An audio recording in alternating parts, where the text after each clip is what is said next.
What's up guys? It's me again. So ngayon guys is mag-unboxing ulit tayo ng Redmi Pad SE.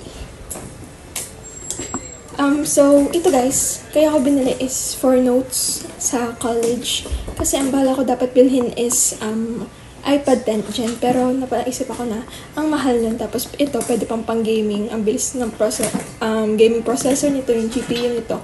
Tapos kung bibili naman ako ng iPad 10th Gen, is mas maganda kung yung sa M1 Pro na yung ibibili ko dito. Pero for the meantime, for college, ano lang naman, notes taking and for gaming na din naman. Tapos pinili ko na tong Redmi Pad SE. Kasi meron na tong 128GB. Yung isa is, may pagpipilian kayo which is 128GB or 256GB. Which ang ROM niya is umaabot hanggang 6GB RAM na ano pa siya. 4GB RAM, 128GB, and 6GB RAM, and 256GB. Pero itong binili ko guys is yung 128GB lang kasi yun na lang yung sa stocks nila. So yun guys.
Redmi Pad SE has a dimension of 10.06 by 6.58 by 0.29 inch with a weight of 478 grams or 1.05 pounds.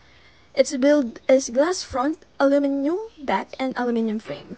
It has no card slot or SIM card slot, but guys, meron siyang SD card slot na hanggang 1TB is pwede. Now for the sounds of Redmi Pad SE, it has a 4 speakers which is among iPads, even iPad Gen 10 don't have like this. It has 4 speakers with 3.5mm jack, and it is 24-bit by 192kHz high-res audio.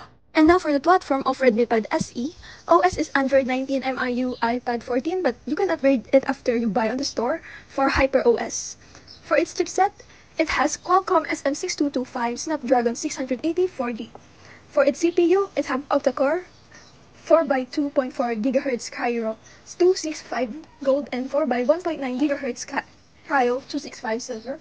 Its GPU is Adreno 610. So based on these specs guys, I can say na pwede din tong pang-gaming. But of course, me as a college student, pwede din to.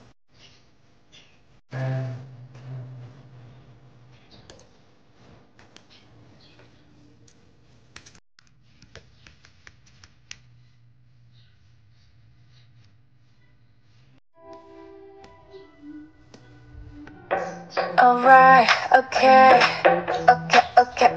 alright, okay.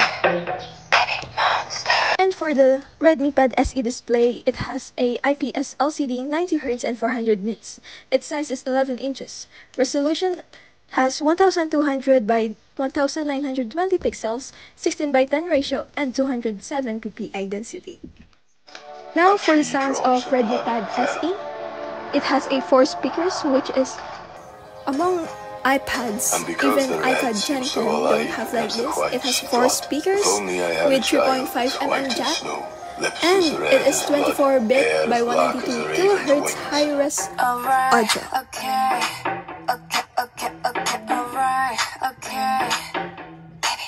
And for the Redmi Pad SE display, it has a IPS LCD 90Hz and 400 nits.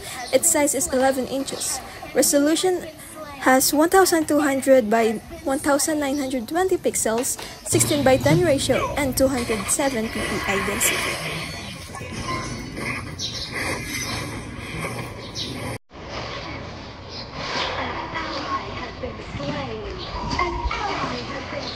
And for its main camera, it has 8MP, which is not bad as for a tablet.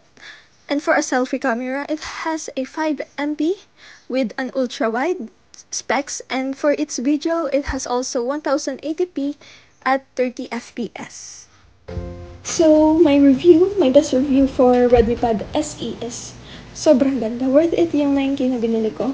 Plus mga accessories kasi nagagamit ko yung stylus pen and yung keyboard. Pamalit ko na din siya sa laptop. Minsan ko na lang nagagamit ang laptop if may uma-order sa akin sa Shopee, Lazada, or TikTok Shop, or sa Red.